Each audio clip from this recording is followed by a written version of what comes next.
Le PDG de Binance déclare que des frais moindres entraîneraient des brûlures de Gritter Terra Classic. CZ pense que plus les frais sont bas, plus la brûlure est importante, et il a les chiffres pour le prouver. Dans un récapitulatif d'une AMA tenue il y a 3 jours et partagé par les Terra rebelles, le chef de Binance, Changpeng Zhao, affectueusement appelé CZ, a affirmé que des frais moins élevés entraîneraient des brûlures plus importantes. Pour brûler de plus en plus de LUNC, nous devons avoir des frais minimes afin que nos revenus de frais de LUNC deviennent les plus élevés, puis nous brûlons tous les revenus, a déclaré CZ expliquant que des frais plus élevés découragent l'activité commerciale.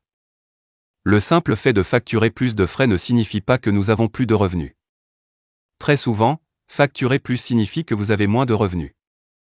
Je pense que la plupart des membres de LUNC pensent que si nous facturons 1,2%, Binance brûlera plus de LUNC, mais c'est une erreur.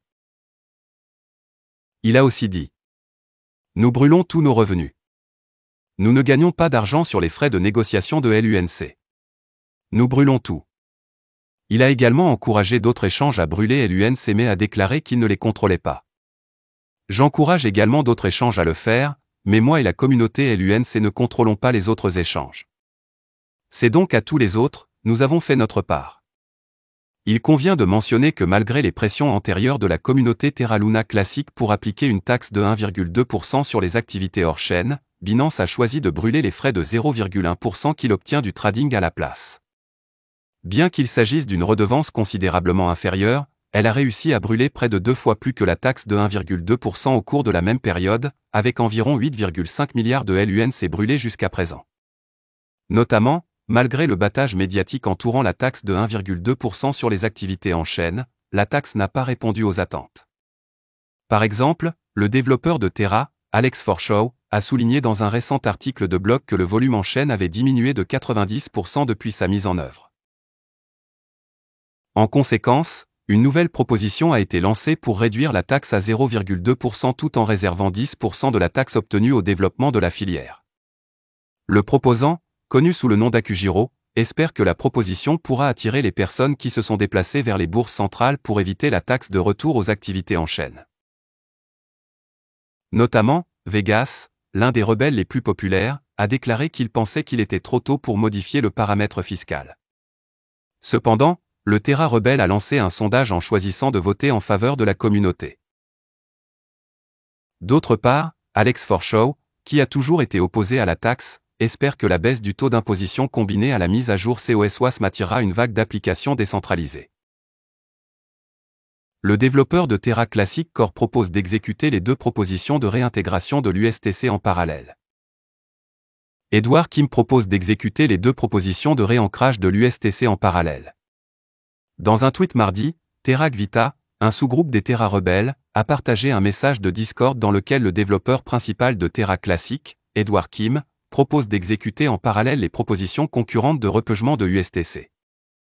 J'ai travaillé avec Alex et Zaradar sur leurs propositions, j'ai une partie de la logistique élaborée sur Rebelle de Testnet. Très tôt, mais c'est techniquement faisable, et les 2 peuvent coexister et être mis en œuvre en parallèle pour le moment, écrit Kim.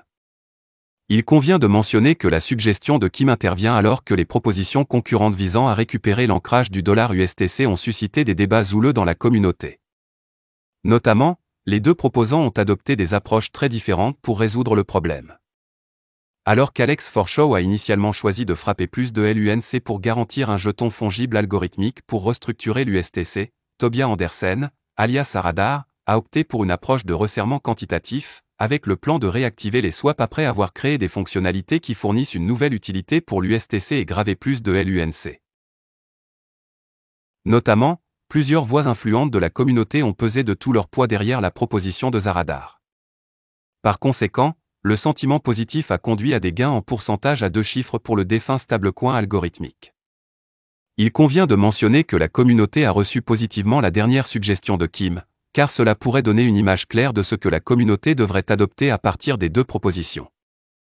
L'USTC, anciennement simplement UST, s'est détaché du dollar en mai, déclenchant une spirale mortelle qui a conduit à l'effondrement de l'écosystème Terra. Il se négocie actuellement au prix de 0,05066 $, en hausse de 63,74% au cours des 7 derniers jours. Comme il voit une attention accrue, il a bondi de près de 30 places pour se classer 71 parmi les 100 premières crypto-monnaies par capitalisation boursière. Voilà, c'est tout pour cette vidéo. Si tu as aimé, n'oublie pas de mettre un pouce bleu et un commentaire. Abonne-toi pour rester toujours informé. Et je vous dis à bientôt pour la prochaine vidéo crypto.